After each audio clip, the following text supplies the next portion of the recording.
आज अष्टांग योग दर्शन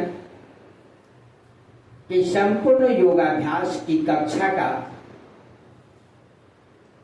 चौथा दिन है। आज हम लोग अब अभ्यास में प्रवेश कर रहे हैं।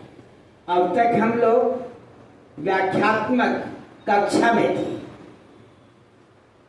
योग की परिकल्पना, इसकी महत्व, फिर इससे होने वाले लाभ, इसकी आवश्यकता इत्यादि की चर्चा की, यम नियम की चर्चा की और शरीर को तपा करके, साध करके तैयार करने की चर्चा हुई। अब हम लोग योगाभ्यास पर चल रहे हैं।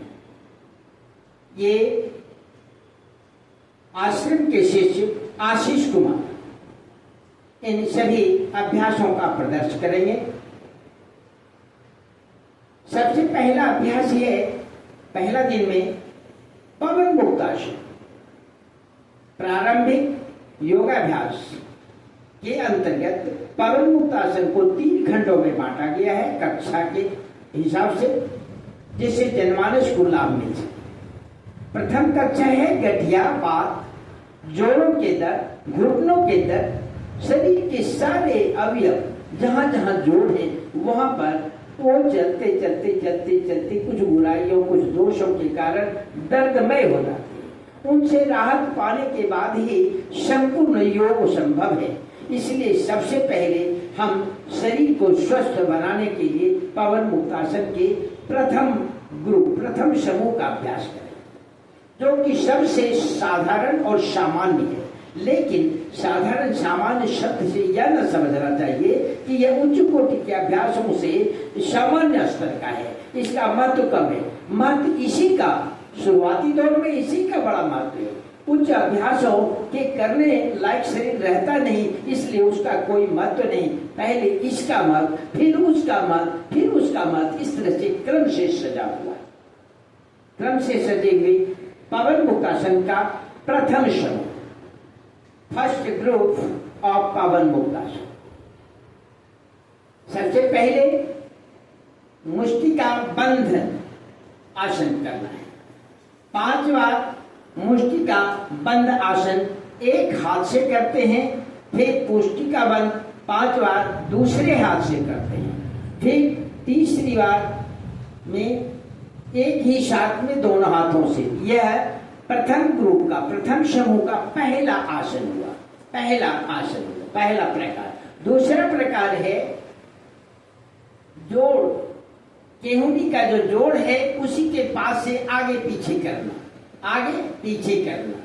इसको हस्त नमन कहते हैं, हस्त नमन या फोल्डिंग ओपनिंग आसन कहते हैं। इसको आगे पीछे करना, फ्रंट और बैक गति देना।